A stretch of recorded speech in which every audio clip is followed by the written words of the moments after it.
Chapter 55. The Great Reaction. They tried to assure the world an era of undisturbed peace by suppressing all new ideas. They made the police spy the highest functionary in the state, and soon the prisons of all countries were filled with those who claimed that people have the right to govern themselves as they see fit. To undo the damage done by the great Napoleonic flood was almost impossible. Age-old fences had been washed away. The palaces of 20 dynasties had been damaged to such an extent that they had to be condemned as uninhabitable. Other royal residences had been greatly enlarged at the expense of less fortunate neighbours. Strange odds and ends of revolutionary doctrine had been left behind by the receding waters, and could not be dislodged without danger to the entire community. But the political engineers of the Congress did the best they could, and this is what they accomplished. France had disturbed the peace of the world for so many years that people had come to fear that country almost instinctively. The Bourbons, through the mouth of Talleyrand, had promised to be good, but the 100 Days had taught Europe what to expect should Napoleon manage to escape for a second time. The Dutch Republic, therefore, was changed into a kingdom, and Belgium, which had not joined the Dutch struggle for independence in the 16th century, and since then had been part of the Habsburg domains, first under Spanish rule and thereafter under Austrian rule, was made part of this new kingdom of the Netherlands. Nobody wanted this union, either in the Protestant North or in the Catholic South, but no questions were asked. It seemed good for the peace of Europe, and that was the main consideration. Poland had hoped for great things because a Pole, Prince Adam Czartoryski, was one of the most intimate friends of Tsar Alexander, and had been his constant adviser during the war and at the Congress of Vienna. But Poland was made a semi-independent part of Russia with Alexander as her king. This solution pleased no one, and caused much bitter feeling and 3 revolutions. Denmark, which had remained a faithful ally of Napoleon until the end, was severely punished. 7 years before, an English fleet had sailed down the Kattegat, and without a declaration of war or any warning had bombarded Copenhagen, and had taken away the Danish fleet, lest it be of value to Napoleon. The Congress of Vienna went one step further. It took Norway, which since the union of Kalmar of the year 1397 had been united with Denmark, away from Denmark, and gave it to Charles IV of Sweden as a reward for his betrayal of Napoleon, who had set him up in the king business. This Swedish king, curiously enough, was a former French general by the name of Bernadotte, who had come to Sweden as one of Napoleon's adjutants, and had been invited to the throne of that good country when the last of the rulers of the house of Holstein-Gottorp had died, without leaving either son or daughter. From 1815 until 1844 he ruled his adopted country, the language of which he never learned, with great ability.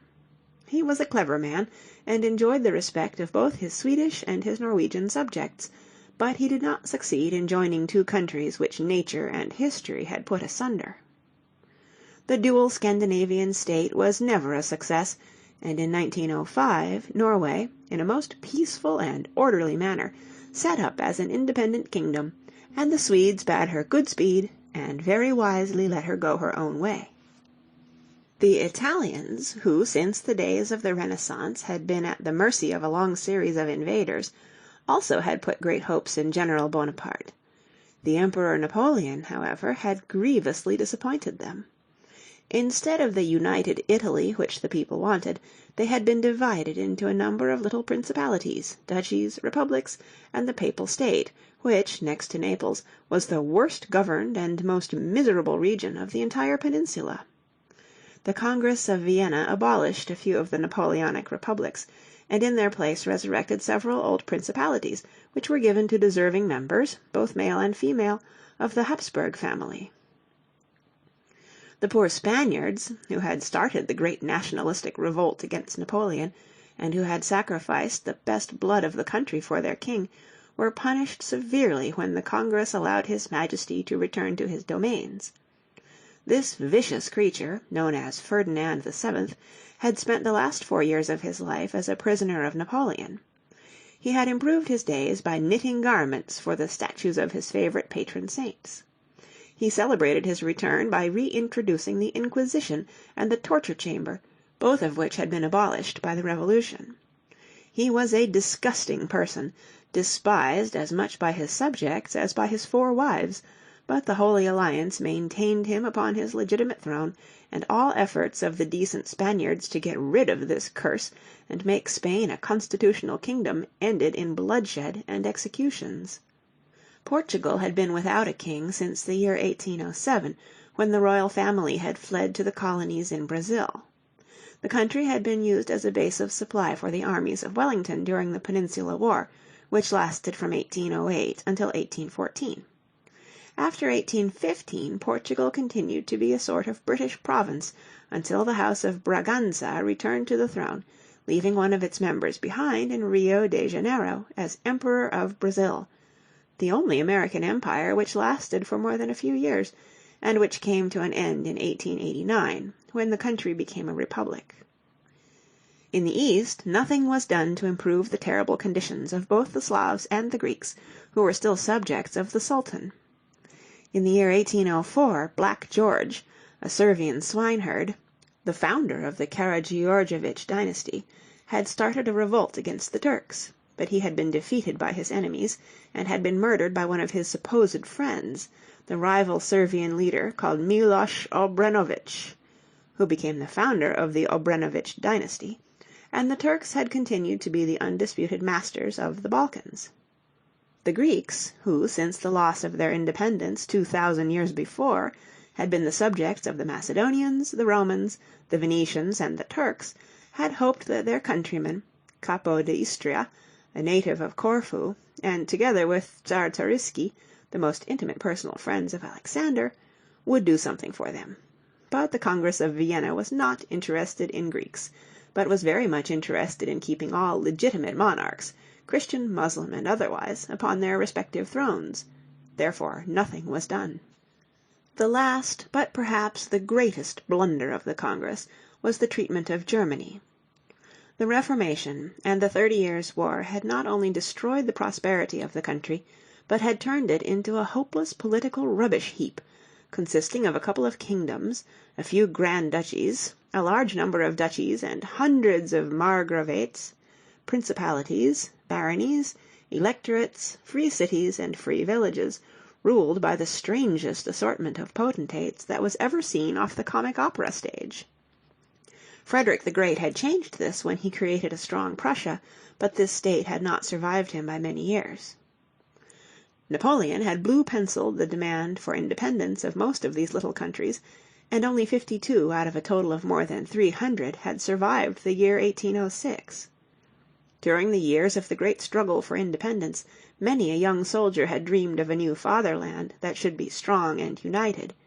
But there can be no union without a strong leadership, and who was to be this leader? There were 5 kingdoms in the German-speaking lands. The rulers of 2 of these, Austria and Prussia, were kings by the grace of God. The rulers of 3 others, Bavaria, Saxony, and Württemberg, were kings by the grace of Napoleon, and as they had been the faithful henchmen of the Emperor, their patriotic credit with the other Germans was therefore not very good. The Congress had established a new German confederation, a league of 38 sovereign states, under the chairmanship of the King of Austria, who was now known as the Emperor of Austria. It was a sort of makeshift arrangement which satisfied no one. It is true that a German Diet, which met in the old coronation city of Frankfurt, had been created to discuss matters of common policy and importance. But in this Diet 38 delegates represented 38 different interests, and as no decision could be taken without a unanimous vote, a parliamentary rule which had in previous centuries ruined the mighty kingdom of Poland, the famous German Confederation became very soon the laughing-stock of Europe, and the politics of the old empire began to resemble those of our Central American neighbors in the 40s and the 50s of the last century. It was terribly humiliating to the people who had sacrificed everything for a national ideal, but the Congress was not interested in the private feelings of subjects, and the debate was closed. Did anybody object? Most assuredly. As soon as the first feeling of hatred against Napoleon had quieted down, as soon as the enthusiasm of the Great War had subsided, as soon as the people came to a full realization of the crime that had been committed in the name of peace and stability, they began to murmur. They even made threats of open revolt. But what could they do? They were powerless. They were at the mercy of the most pitiless and efficient police system the world had ever seen. The members of the Congress of Vienna honestly and sincerely believed that the revolutionary principle had led to the criminal usurpation of the throne by the former Emperor Napoleon. They felt that they were called upon to eradicate the adherents of the so-called French ideas, just as Philip II had only followed the voice of his conscience when he burned Protestants or hanged Moors. In the beginning of the 16th century, a man who did not believe in the divine right of the Pope to rule his subjects as he saw fit was a heretic, and it was the duty of all loyal citizens to kill him. In the beginning of the 19th century, on the continent of Europe, a man who did not believe in the divine right of his king to rule him as he or his prime minister saw fit was a heretic, and it was the duty of all loyal citizens to denounce him to the nearest policeman and see that he got punished. But the rulers of the year 1815 had learned efficiency in the school of Napoleon, and they performed their task much better than it had been done in the year 1517. The period between the year 1815 and the year 1860 was the great era of the political spy. Spies were everywhere. They lived in palaces, and they were to be found in the lowest gin shops. They peeped through the keyholes of the ministerial cabinet, and they listened to the conversations of the people who were taking the air on the benches of the municipal park. They guarded the frontier so that no one might leave without a duly visaed passport, and they inspected all packages, that no books with dangerous French ideas should enter the realm of their royal masters. They sat among the students in the lecture hall, and woe to the professor who uttered a word against the existing order of things. They followed little boys and girls on their way to church, lest they play hookey. In many of these tasks they were assisted by the clergy. The church had suffered greatly during the days of the Revolution. The church property had been confiscated. Several priests had been killed, and the generation that had learned its catechism from Voltaire and Rousseau and the other French philosophers had danced around the altar of reason when the Committee of Public Safety had abolished the worship of God in October of the year 1793. The priests had followed the émigrés into their long exile. Now they returned in the wake of the Allied armies, and they set to work with a vengeance. Even the Jesuits came back in 1814 and resumed their former labors of educating the young. Their order had been a little too successful in its fight against the enemies of the Church. It had established provinces in every part of the world to teach the natives the blessings of Christianity, but soon it had developed into a regular trading company which was forever interfering with the civil authorities. During the reign of the Marquis de Pombal, the great reforming minister of Portugal, they had been driven out of the Portuguese lands, and in the year 1773, at the request of most of the Catholic powers of Europe, the order had been suppressed by Pope Clement IX. Now they were back on the job, and preached the principles of obedience and love for the legitimate dynasty to children whose parents had hired shop windows that they might laugh at Marie Antoinette driving to the scaffold, which was to end her misery. But in the Protestant countries like Prussia things were not a whit better. The great patriotic leaders of the year 1812, the poets and the writers who had preached a holy war upon the usurper, were now branded as dangerous demagogues. Their houses were searched, their letters were read, they were obliged to report to the police at regular intervals, and give an account of themselves. The Prussian drill master was let loose in all his fury upon the younger generation. When a party of students celebrated the tercentenary of the Reformation with noisy but harmless festivities on the old Wartburg, the Prussian bureaucrats had visions of an imminent revolution.